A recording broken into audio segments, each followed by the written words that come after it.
Setiap manusia, sejak ia dilahirkan ke dunia, telah ditemani oleh makhluk yang tak kasat mata, jin yang disebut karin. Ia adalah makhluk dari golongan jin yang ditugaskan untuk menggoda, membisikkan keburukan, dan mengiringi manusia sepanjang hidupnya. Sebagaimana sabda Nabi, tidak seorang pun di antara kalian, melainkan telah disertai dengannya seorang karin dari jin. Para sahabat pun bertanya, termasuk engkau juga wahai Rasulullah? Beliau menjawab, ya, hanya saja Allah telah menolongku terhadapnya, sehingga ia masuk Islam dan tidak menyuruhku kecuali kepada kebaikan. Namun muncul satu pertanyaan penting, kemanakah perginya jin karin?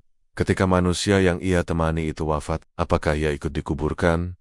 Apakah ia pergi, atau tetap menyertai tubuh manusia di alam barzah? Pertanyaan ini perlu dijawab bukan dengan rasa penasaran semata, tapi dengan timbangan wahyu dan penjelasan para ulama. Karena menyangkut perkara gaib, maka batas bicara manusia hanya sebatas apa yang dijelaskan oleh Al-Quran dan hadis, serta pemahaman salaf yang sahih. Jin karin adalah bagian dari golongan jin yang, sebagaimana disebut dalam Al-Quran, diciptakan dari nyala api dan memiliki umur yang panjang. Allah tidak menetapkan bahwa mereka akan mati bersama manusia. Tidak ada satupun dalil sahih yang menyebutkan bahwa karin itu wafat saat manusia wafat. Sebaliknya, mereka terus hidup sampai ajal mereka sendiri datang. Karena itulah jin karin tidak masuk ke dalam alam barzah, tidak dikuburkan bersama jasad manusia, dan tidak ikut merasakan nikmat atau azab kubur. Alam barzah adalah tempat berjalannya ruh manusia, bukan jin. Ibnu Taimiyah rahimahullah menjelaskan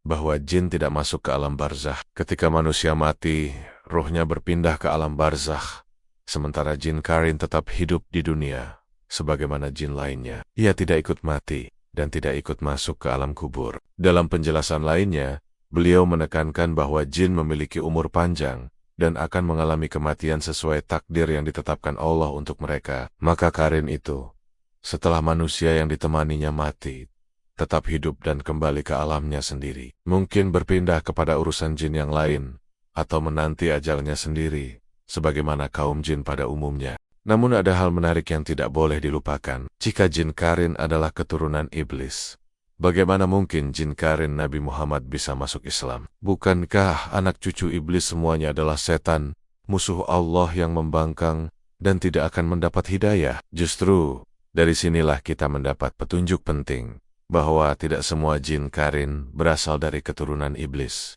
Nabi bersabda bahwa karin beliau masuk Islam, dan ini mustahil jika ia berasal dari zuriyah iblis.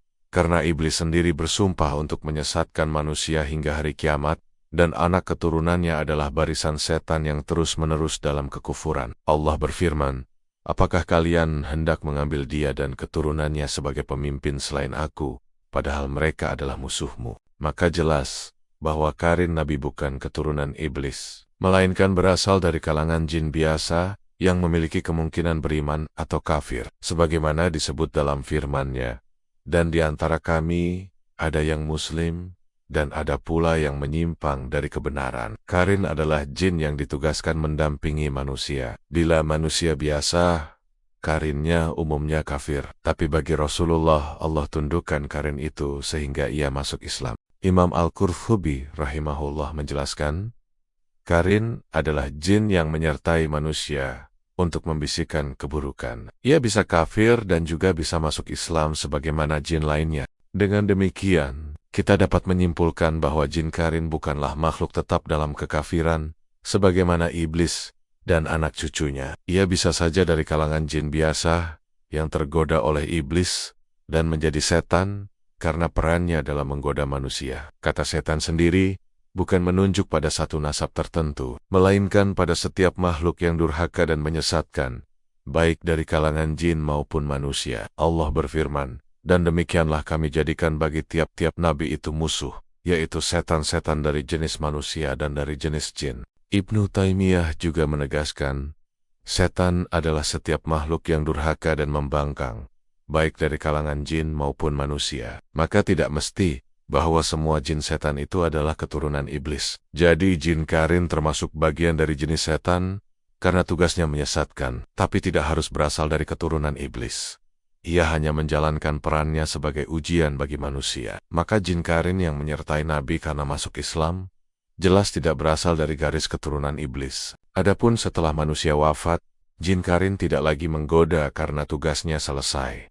Tetapi fitnahnya belum tentu berhenti. Banyak kasus terjadi di mana dukun, paranormal, atau orang yang mengaku bisa berkomunikasi dengan arwah orang mati, ternyata sebenarnya hanya berinteraksi dengan jin. Dalam banyak keadaan, jin termasuk jin karin, bisa menyerupai suara, sifat, atau pengetahuan pribadi orang yang telah wafat. Mereka memanfaatkan ingatan masa lalu yang mereka lihat dari manusia yang pernah mereka temani. Inilah yang sering menjadi jebakan dalam dunia perdukunan, praktik pemanggilan arwah, bahkan dalam kasus kesurupan yang mengaku sebagai ruh orang mati. Padahal, semua itu hanyalah ulah jin, bukan ruh manusia. Ruh manusia telah berpindah ke alam barzakh dan tidak bisa kembali, apalagi berkomunikasi dengan manusia di dunia. Disinilah muncul klaim ganjil bahwa jin karin tinggal di kuburan atau di tempat kematian orang celaka. Padahal ini adalah hurafat yang tak berdasar. Tidak ada satupun ayat Al-Quran,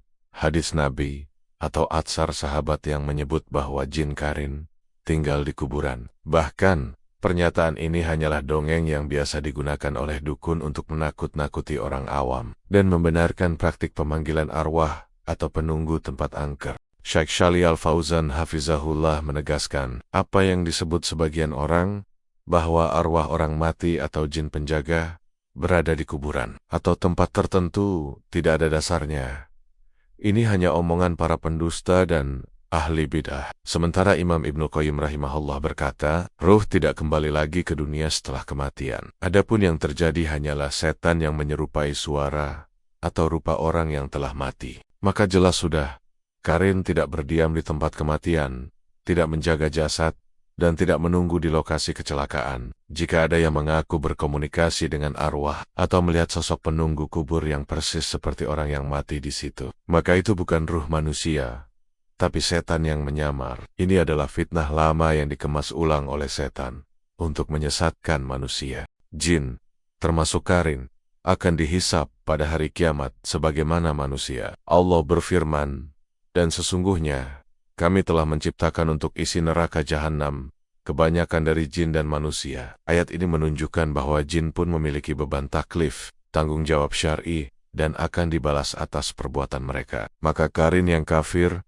yang menggoda manusia kepada kesesatan, juga akan mendapatkan akibatnya. Ringkasnya, jin karin tetap hidup setelah manusia wafat. Ia tidak ikut masuk ke alam kubur, tidak menyertai ruh ke alam barzakh, dan tidak memiliki ikatan spiritual dengan manusia setelah kematiannya. Ia bukan keturunan iblis yang terlaknat, karena jin karin masih bisa menerima hidayah dan bahkan bisa masuk Islam, sebagaimana karin Nabi. Dan ia tidak pernah tinggal di kuburan atau lokasi kematian. Barang siapa yang terpedaya oleh jin dengan menganggap bahwa ia berhubungan dengan ruh orang mati, maka sungguh ia telah tertipu oleh setan yang licik.